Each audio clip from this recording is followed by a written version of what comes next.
नमस्कार दोस्तों, का बहुत बहुत स्वागत है गैजेट वर्ल्ड के डेली टेक न्यूज के सीरीज पे। वैसे पिछले 1.5 हफ्ते से मैं सीरीज नहीं कर रहा था क्योंकि दरअसल मेरा तबीयत थोड़ा सा खराब था, क्योंकि हर दिन शाम को मुझे थोड़ा सा बुखार जैसा आ रहा था। लेकिन पिछले 2 दिन से मैं टोटली फिट हूँ, कोई प्रॉब्लम नहीं है। इसीलिए आज से मैं फिर से डेली टेक न्यूज लेके आ चुका हूँ और हर दिन एग्जैक्टली 8 PM को मैं डेली टेक न्यूज डालूंगा। और आप में से जो लोग सबसे पहले उसमें कमेंट करेगा उनका कमेंट मैं पिन कर दूंगा। और आज का टेक न्यूज शुरू करने से पहले मैं आपसे एक ही चीज कहना चाहूंगा, आज की टेक न्यूज देख के जो आप में से सबसे पहला नीचे कमेंट करेगा मैं उसका कमेंट पिन कर दूंगा और उसे 50 रुपीज पेटीएम गिव अवे करूंगा। इसीलिए सबसे पहले नीचे कमेंट करना। तो चलिए शुरू करते हैं आज का टेक न्यूज।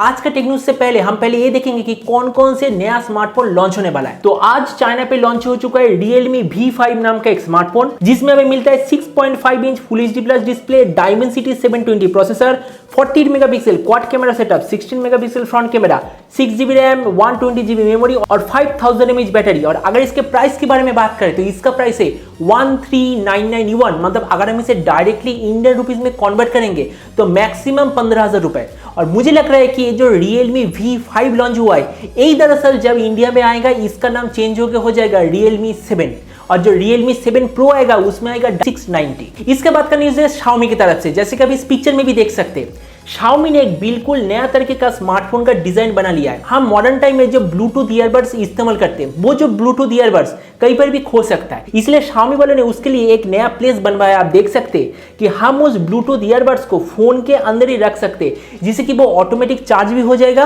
और वो कहीं पर खोएगा भी नहीं। और इसी महीने iQOO अपना नेक्स्ट जनरेशन स्मार्टफोन लॉन्च करने वाला है, जिसका नाम होगा iQOO 5 सीरीज। वैसे iQOO 3 के बाद डायरेक्ट 5 में जाने वाला है, क्योंकि iQOO के मुताबिक मेरे ख्याल से 4 वाला नंबर अनलकी होता है। तो ये जो iQOO 5 लॉन्च होने वाला है, इसमें सभी के सभी फ्लैगशिप प्रोसेसर होगा, जैसे कि Snapdragon 865 प्लस, Dimensity 1000 प्लस, और इसका जो चार्जिंग टेक्नोलॉजी वो होगा 120 वाट का फास्ट चार्ज। जैसे iQOO 3 इंडिया पे लॉन्च हुआ था, बिल्कुल सेम iQOO 5 भी इंडिया में जरूर लॉन्च होगा। इसके बाद गूगल लॉन्च करने वाला है आज अपना Google Pixel 4a। वैसे इसका प्राइस कहा जा रहा है कि $399 होगा, लगभग 25,000 के आसपास इसका प्राइस होगा। लेकिन इसमें जो सबसे बुरा चीज वो है, इसमें 12 मेगापिक्सल का एक सेंसर होगा, इसका प्रोसेसर होगा Snapdragon 730G। लेकिन यहाँ पर मैं एक ही चीज देखना चाहूंगा, 25,000 रुपए पे OnePlus Nord भी अवेलेबल है, जिसमें हमें मिलता है 48 मेगापिक्सल ट्रिपल कैमरा सेटअप। तो क्या गूगल का ऑपरेटिंग सिस्टम या फिर कैमरा ऑप्टिमाइजेशन इतना बढ़िया है, क्या गूगल का 12 मेगापिक्सल का एक कैमरा OnePlus का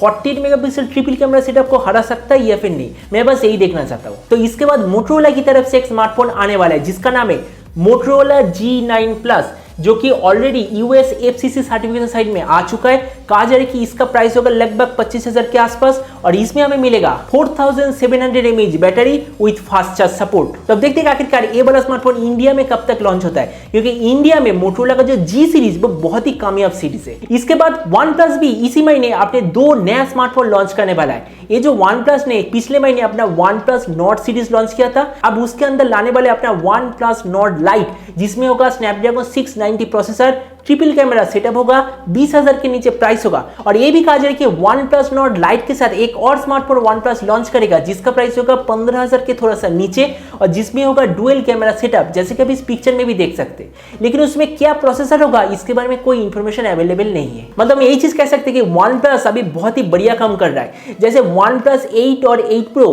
एकदम टॉप लेवल मार्केट को पकड़ चुका है, ये जो OnePlus Nord की मदद से ये मीडियम प्राइस रेंज को पकड़ने वाला है। जैसे 25,000 के अंदर अभी मेरे ख्याल से सबसे बढ़िया कैमरा स्मार्टफोन अभी OnePlus Nord है, 20,000 के अंदर होने वाला है OnePlus Nord Lite, और 15,000 के अंदर होने वाला है ये दूसरा वाला स्मार्टफोन। इसके बाद का न्यूज है सोनी की तरफ से। सोनी 2021 के स्टार्टिंग में 3 नए स्मार्टफोन लॉन्च करने वाला है। एक होगा एकदम प्रीमियम रेंज का स्मार्टफोन, जिसका प्राइस होगा मेरे ख्याल से 60 या फिर 70,000 रुपीज के आसपास।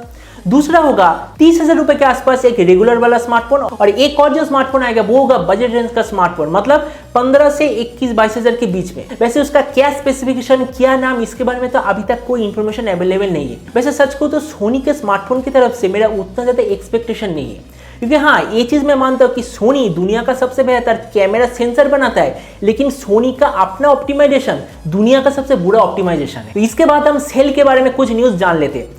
6 अगस्त इंडिया पे शुरू होने वाला है Amazon प्राइम डे सेल, जिसमें आपको बहुत सारे स्मार्टफोन में या फिर बहुत सारे इलेक्ट्रॉनिक प्रोडक्ट में बहुत सारे डिस्काउंट मिलेगा।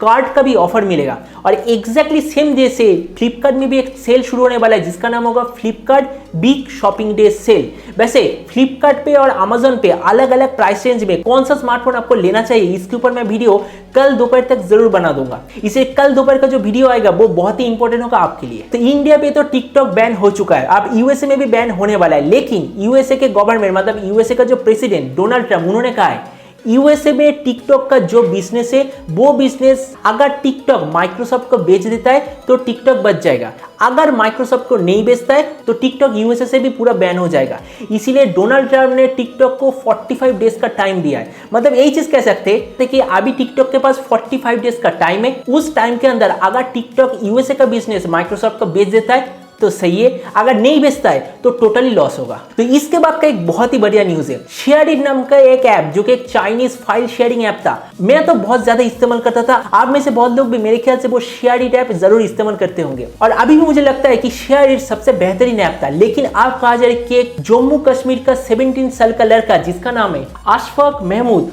उसने एक नया शेयरइट के जैसा ऐप बनाया जिसका नाम है डोडो ड्रॉप। इसके जरिए आप ऑडियो, वीडियो, इमेज, टेक्स्ट कोई भी चीजें 2 डिवाइस के अंदर सेंड कर सकते हैं, वो भी इंटरनेट के बिना।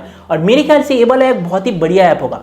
वैसे मैं सोच रहा हूँ कि एक नया सीरीज गैजेट चैनल पे शुरू करूंगा क्योंकि मैंने देखा है कि रिसेंट टाइम में बहुत सारे इंडियन डेवलपर ने बहुत ही अच्छा ऐप लॉन्च किया है। इसीलिए मैं हर एक ऐप को लूंगा, देखूंगा कि सिक्योरिटी के मामले में वो ऐप कितना बढ़िया है, कौन कौन सा परमिशन ले रहा है, वो इस्तेमाल करने से बैटरी कितना ड्रेन हो रहा है, मतलब एक कंप्लीट ऐप रिव्यू मैं दूंगा ऐसे हर एक इंडियन ऐप का। वैसे अगर आप चाहते हो कि मैं एक ऐसा सीरीज शुरू करूं तो नीचे कमेंट सेक्शन में बोलना और ये चीज भी बोलना कि आपको सबसे पहला ऐसा कौन सा ऐप का रिव्यू चाहिए। और आज का फाइनल न्यूज, जैसे कि इस पिक्चर में देख सकते हैं यहाँ पर एक सफेद कलर का स्पॉट है। कहा जा रहा है कि मार्स में बहुत हजारों साल तक एक वोल्केनो टोटली इनएक्टिव था, लेकिन रिसेंटली उस वोल्केनो से धुआं निकलना शुरू भी हो चुका है। अब देखिए एक प्लेनेट जिसमें जिंदगी नहीं है लेकिन उधर अचानक एक वोल्केनो जिंदा हो जाता है, इसी से मुझे लग रहा है कि शायद उधर जिंदगी भी हो भी सकता है। वैसे आपको क्या लगता है कि मार्स पे मार्शियन मैनहंटर मिलेगा या फिर नहीं? तो आज का टेक्निकल यही तक, उम्मीद है आज का वीडियो को पसंद आया होगा। इस वीडियो के बारे में आपका जो भी विचार है नीचे कमेंट सेक्शन में लिखना बिल्कुल ही मत भूलिएगा। तो मिलते हैं अगले वीडियो में, तब तक stay tuned and always remember think positive, be positive. Thank you.